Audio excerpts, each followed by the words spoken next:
أول حاجة معلهوش دين، تاني حاجة النية، تالت حاجة الاستعداد للرباط بالصندوق، صندوق الرباط. حاجة تانية مهمة جدا في صندوق الرباط يا جماعة أو في حياة المرابط،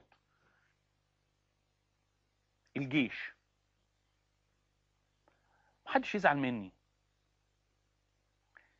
الجيوش بتاعتنا في ناس كتير بتعتقد أن هذه الجيوش ليست جيوشا في سبيل الله، وأنا شخصيا قلت في يوم من الأيام أنها جيوش لحماية العروش، نعم، لكن لو احنا تواجدنا في هذا الجيش بنية الرباط، الجيش ده إذا لم يكن يقاتل في سبيل الله النهاردة هيجي اليوم اللي يقاتل في سبيل الله.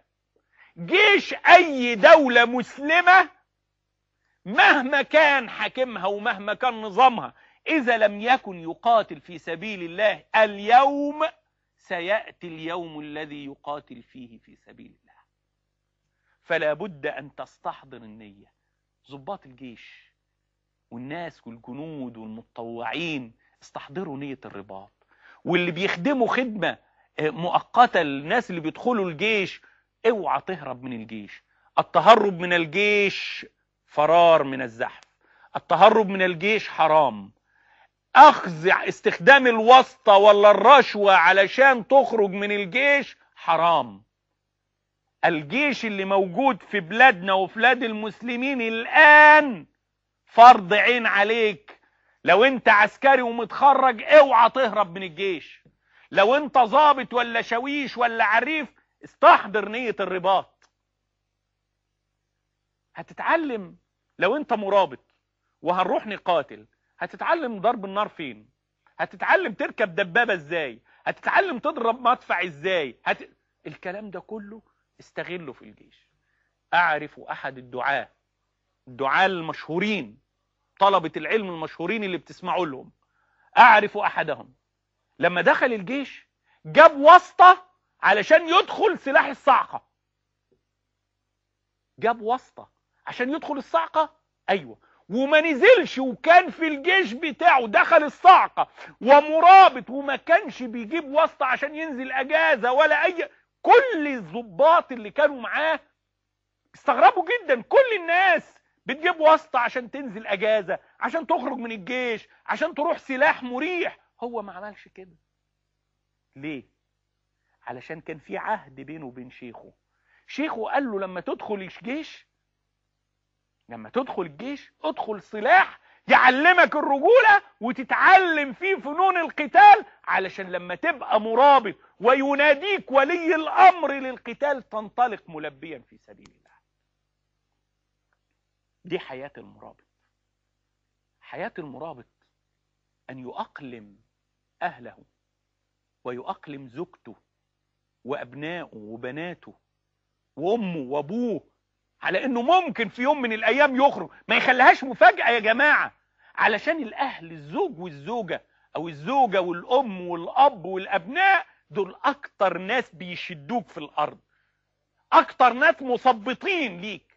لما تيجي تعملها لهم مفاجأة، امك هتعيط وتبكي وزوجتك هتبكي وسايبنا لمين، والبنت الصغيرة حبة قلبك الاخر العنقود اللي انت متعلق بيها هتسيبها لمين، وابنك الكبير اول ولادك اللي انت مسترجله واخده جنبك وبتحبه وقلبك معاه ونفسك تجوزه، لما هتعمل لهم الكلام ده مفاجأة هيثبطوك.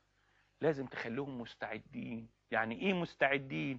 يعني اكلمهم عن الرباط واكلمهم عن الجهاد، وتقرا معاهم الغزوات والمغازي والفتوحات، وتقرا معاهم سير الابطال وسير قادة المسلمين وسير الجنود وسير المقاتلين والمرابطين في سبيل الله.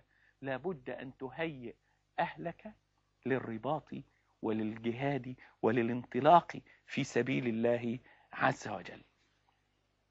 دي حياة المرابط، وده عبادة المرابط، وده قبل أن نذهب إلى الفاصل هو ده الرباط، وهي دي عبادة المرابط، وهي دي حياة المرابط. سؤال أخير: هل الرباط للرجال فقط أو للذكور فقط أم للذكور والنساء؟ الرباط للذكور وللنساء، لأن الجهاد يمكن أن يكون فرض عين على المرأة كما هو فرض عين على الرجل، وهيأتي اليوم الذي الجهاد فيه فرض عين على المرأة. في بلاد الإسلام المحتلة المغتصبة الجهاد فرض عين على المرأة كما هو فرض عين على الرجل. يبقى أيضا الأخوات الكريمات في بلادنا وهم قاعدين في السلم وقاعدين في الدعة وقاعدين في الراحة والهدوء، لابد إن هم يستحضروا نية الرباط، نية الانطلاق في سبيل الله عز وجل.